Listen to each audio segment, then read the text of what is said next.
Look at this film.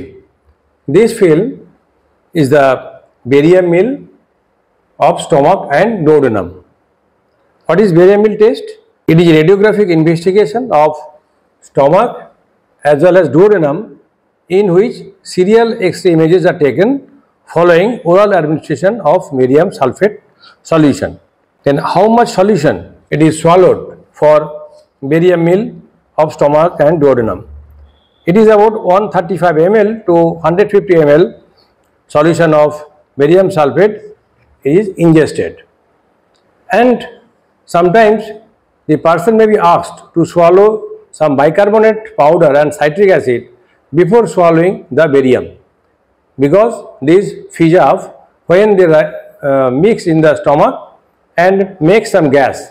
This gas expands the stomach and duodenum and also pushes the barium to coat the lining of the stomach and duodenum. This makes the X-ray picture more clear and to find the abnormalities like gastric tumors, gastric ulcer and some other lesions in the stomach and duodenum.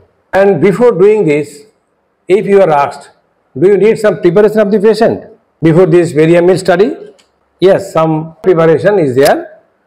And the number one, the patient is asked not to take food or drink orally, or not to drink any water or something like that for 6 hours prior to the test.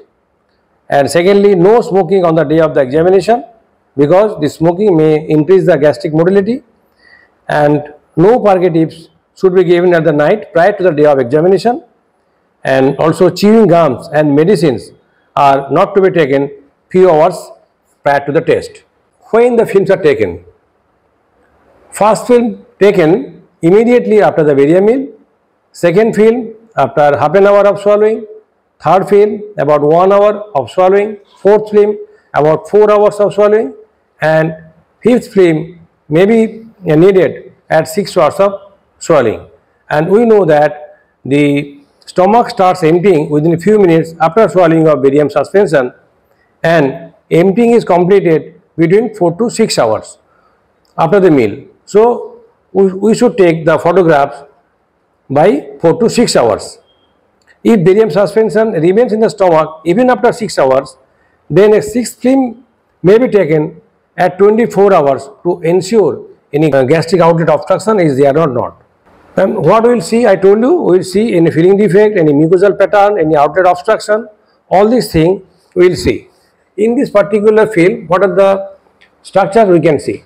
This is anteroposterior view, this is the vertebral column, and this is also anteroposterior view, this is also anteroposterior view. All these are anteroposterior view. If we start from this, it is the esophagus, and this is the stomach, and this is duodenum.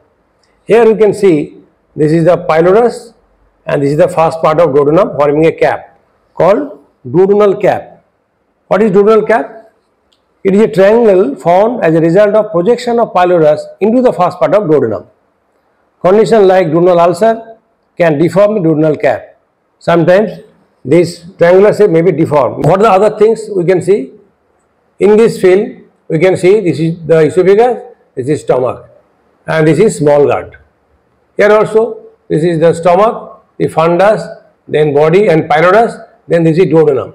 And this is the lesser curvature, this one, and this is greater curvature. Here also we can see the mucosal pattern in the fundic region. This is the body of the stomach, then pylorus, then it becomes C-shaped loop of the duodenum. First part, second part, third part and fourth part. Here also we can see the duodenum, and here also we can see the stomach. So here we can see only mucosal pattern or the filling of the mucosal rugosity we can see in this film in the stomach, this one. And if you are asked what are the parts of the duodenum, the answer will be first part, second part, third part and fourth part. Total length of duodenum is about 25 centimeter, of which the first part is 5 centimeter, then second part it is 7.5 to 8 centimeter, third part or horizontal part about 10 centimeter, and fourth part again it is 2.5 centimeter. But fourth part, when it joins with the jejunum forming duodenal-jejunal junction, it is overlapped by the stomach. we cannot see the duodenojejunal junction. So all these are some important anatomical features we can see. If there is abnormality, we can see any filling defect in the stomach. In that case, if there is a filling defect, particularly in this field, the barium will, if there is any filling defect here, the barium will pass through this. So there will be no white shadow or radiopaque shadow will be here because of the filling defect. If there is an obstruction in the duodenum or any distal part, there is more dilatation of the stomach.